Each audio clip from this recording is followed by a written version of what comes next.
the Underground Podcast. We're here with a very special guest, South Central's very own, Dreamville's very own, Cozz. Thank you for joining us today, bro. Thanks for having me. So before we were, full disclosure, we actually drove over here together, which was a cool experience. We got to be in the car, chop it up a little Facts, bit. yeah. And, we were seeing that you were just in South Africa. I was. South Central to South Africa, ain't that crazy? That is cool. That's an album title right there. South Central to South Africa is, we might have did something. Hey, there we go. I'll take 5%, but. All right, I give you 10. But how was that? You just got back this past weekend. Why were you out in South Africa, and that was your first time there, huh? Yeah, first time in South Africa, first time in the continent of Africa, period. We had a show.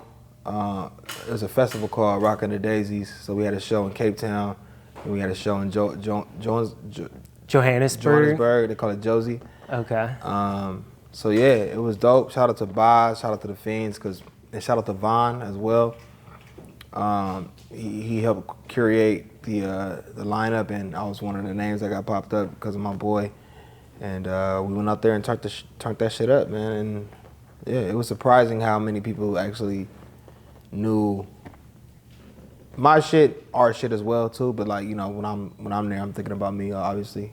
Yeah, were you like surprised with how much people knew your music, or was it okay? I went there with no expectations though. You feel me? I don't go anywhere thinking that people should know who I am, because I know I got a lot more work to do. I ain't got no hit records or nothing right now. So for me, it's like I go anywhere, especially for a performance, to try to win people over. But the fact that people knew the words and shit, it was amazing. It was amazing, for sure. Yeah. So it was your first time ever in Africa before? I've never been. First time. You said that your dad is actually from Africa? Yeah, my dad is from Nigeria. What was that energy like when you got there? Who were you with when you flew in? So I flew in with my boy, my brother, the best DJ in LA and the world, DJ Goofy, but ain't shit funny. And so I flew in with him. We touched down and we was greeted by like Buddy, my nigga Boz. So many others, Night Train, Luke, so many others. I can't remember their names now, but yeah, they had us. We greeted all at the hotel, and then I think from there, immediately me and Goofy went to our rooms. He went to his room, went to mine, took a shower. We all went to the club, partying and shit. Man, because first day we had off. But yeah, Cape Town was the first place we stopped at, and the next day, what day were we going, Wednesday? I think we had a day off after, and then the day after that, Friday, was our set, my set. And then everybody else was on Saturday and shit, so had a great time. Yeah. So what was that nightlife like in Cape Town? How does it compare to like LA? You say you went out to a club, what was it like? It's always later. Like, it stays open later than, it's anywhere though. The more I travel, the more I realize like, LA closes down early, low-key? Early, bro. Yeah. Like 2 o'clock is, like 2 o'clock people just start partying in South Africa, and not to bring up Japan, but like when I went to Japan, we didn't leave the club till like 7 a.m. Mm-hmm. Like, it's different in foreign lands. In Europe too, it's the same thing. Like, yeah. So we're early over here for whatever reason. But where's your favorite place to travel in the U.S.? Do you have a favorite city that you just remember thinking was super fun? Man, a lot. I mean, I guess I would say Texas. Like, Houston is amazing. I got a hate-love relationship with Atlanta. Okay. Yeah. Well, what is that? Why hate-love? Because I'm anxious in Atlanta. Everybody got guns, and everybody's like it feels, the energy is weird, like in a sense. Like, if you don't know what you're doing, or if you don't know where you at, and I don't, you know what I'm saying? Like, I don't go to Atlanta often, so I don't got too many, like, you know what I'm saying? Okay. So I'm just very wary in Atlanta, but I also have a great time in Atlanta too. Shout out to Atlanta. Like I said, Texas, Houston is fire. I'm sure you spent some time up in like North Carolina before. Carolina's like not a city that you would party in, but like Carolina's cool in the sense of work, because there ain't nothing to do. You feel me? Carolina cool in the sense of there ain't nothing to do. So Carolina, I had a lot of drive there to just work, no distractions type shit. Yeah. Miami is the same thing. Miami, I feel like it's hate-love relationships, too much to do. I'm an introvert, as much as I seem like I'm not to the people that know me, but I'm very introverted, so for me, like, I don't like too much. So Carolina was perfect for me. It was right, like it's perfect. I think South Africa and that's just perfect too because it's like right in the middle. Like you can do shit, but you also have a vibe of not doing shit. You know what I'm saying? Yeah. So it just depends on my mood. But So you're from LA. Something that, like, are you the only Dreamville artist from LA? oh God, So how does that feel? Like, do you feel at all any sort of responsibility to put on for the city in that group? I don't. I don't because I look at myself as a man first. Even as a kid, naturally I had this instinct of like, I'm me. It never really mattered where I was from. And some people take that the wrong way, and some people, you know, you can look at it how you want to look at it. But like for me, I'm a person of this earth, and I always looked at it like that without the explanation. Does that make any sense to you? Yeah, yeah. I never had the explanation until I got older of what that was. But I remember growing up and being like, niggas like, oh, you from LA, you supposed to, you supposed to do this, you supposed to. I never had the inclination. So for me, nah, I don't feel any pressure. To me, I'm a human being first. I do the art I want to do. I do what I want to do as a man. And I just move from that. I am from LA, so like I do want to represent it right. At the end of the day, if I did that, then I'll be stuck in LA too. So I wouldn't be the artist I am if I thought of myself as just an LA artist or an LA nigga or LA man. You know what I'm saying? So, nah, no pressure in that. Do you feel like you can tell a difference in your style between the other people in Dreamville, on the Dreamville cast? Do you feel like you do carry like a sense of LA with your music? For sure. For sure. I think I have the LA swag and like the attitude and whatever LA brings, I bring that to it. And it's still kind of hidden because when I got signed, I was pretty young, so I didn't even know myself yet all the way and whatever. And I don't like stepping on toes and shit, but like slowly but surely, I'm like being me. And the more I do that, the more that shows like the LA in me. And like I say, just listen to music and listen to everybody else shit. Like you can't compare. I think what compares to the Dreamville artists is like we talk about real shit. That's the only thing you can compare with all the art. With all of us combined, we talk about real shit. We gonna hit you where it's real. But other than that, like ain't nobody on that squad can do what I can do, and I can't do what nobody else do on that squad either. You feel me? Because they from where they from. But It's like the Avengers of music. Yeah, you know? Like, literally. For real. Literally, yeah. We were talking before this, and you hinted at you're dropping something soon here. Very soon. What can you tell me about that? That's a full project? Yeah, it's an EP. It's an EP, not just the EP, because that sounds crazy. I treat everything I do with respect. But it is EP, and it is a concentrated EP. And I say concentrated, it's concentrated on my relationship issues with women. Not issues, but like good and bad, you feel me? Just like I never really dissected that and got personal with that. So like this is what that is. Also, it's personal in that sense, and it's also personal in the sense of I'm showing people that I can expand from the boom bap, the rap. I'm making records on this shit, you feel me? There's like songs in these records. Not to get all weird about it, but like I feel like I'm showing with this EP like, oh, this nigga know how to make different type of music. He know how to make music.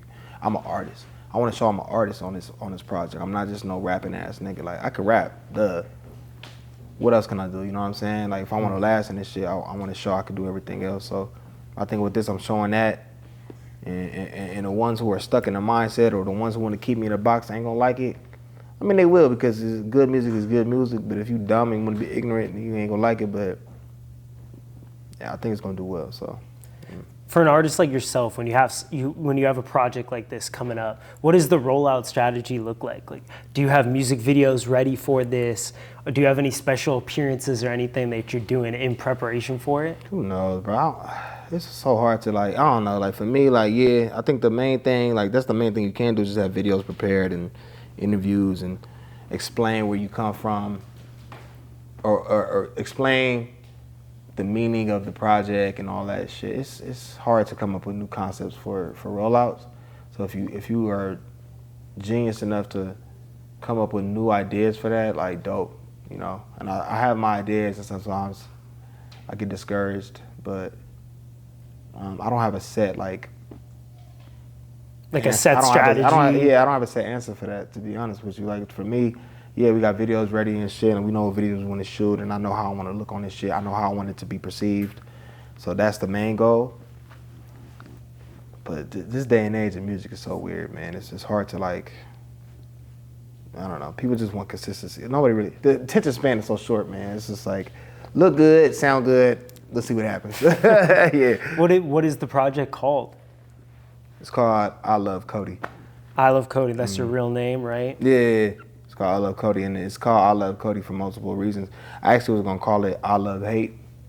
I was gonna call it It's supposed to be called Like Love Hate, I'm sorry. Like Love Hate, because like I said, this shit is about my relationships in my adulthoods with women and shit, and I always say, you know, you start off liking somebody, end up loving that person, and if you end up getting to the point of hating them, that means you really love that person. Because you ain't gonna hate nobody you ain't love. I don't hate nobody, you know what I'm saying? I ain't care that much about you. So with I Love Cody, I changed it to I Love Cody is because like through that process of feeling like, when you get to that hate process, sometimes when you deal with a woman and vice versa, with somebody that you feel like you love and shit, you get to the point of like them hating you or you hate them or whatever, and you start feeling what's the word? Like tension, animosity, all that shit, bro. That come from a place of love though, cause you know what I'm saying? Like you can't feel that way until you love them. So, and sometimes that discourages you too as a human being. So I was like, man, I felt that way for a little bit, like tiny bit. I'm very not cocky, I'm a very confident dude. But throughout it all, I had to tell myself I love myself enough to like not let that bother me. So I Love Cody was that also. It was like, so I had to love myself through all of that for me to be where I'm at now, to evolve and like let that not bother me. And also, bitch, you had to love me. Bitches, y'all had to love me for you to even get to the point where you talking shit about me. You know what I'm saying? Because you love me that much that you bitter. You bitter. Why you that That's bitter? facts. You feel me? So that was more fitting for me. So yeah.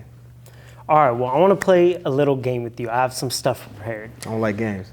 Well, I went digging. I went digging into your Twitter account, into some Instagram stuff, found some things I want to ask you about.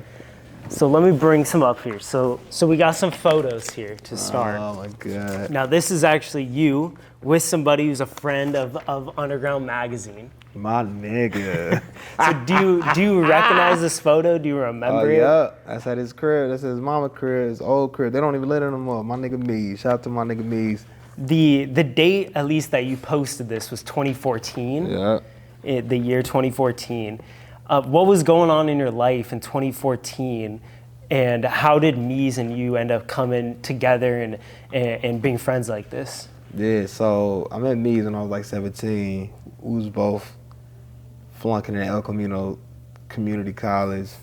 I didn't really know that nigga like that. I actually knew another friend of his, a mutual friend, that he was making beats. I was working with him. His name was Dom. I don't know what he doing. We ain't got Shout out Dom. Shout out to Dom, man. I don't know what the fuck he on. But me and him got cool. I had a rough family thing, so like I ended up moving in with him and his family. He took me in. Okay, so you lived with him during that time. For a little bit. It was a couple months where I was like, and me and him was just making music, man. So I think I just dropped a song or I just got signed. This is early. I don't even know if I got signed yet, but I know for a fact I was with this nigga rocking for a minute, man. This is a crazy. I remember this pic, man. Yeah. This is dope.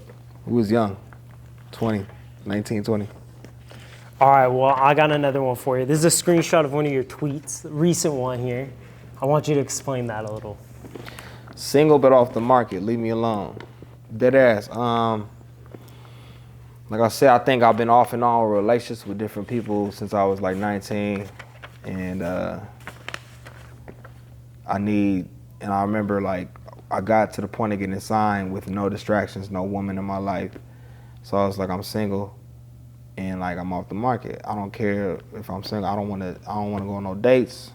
If I do, you know what I want. Dead ass woman, you know what I'm on type shit. It's just like.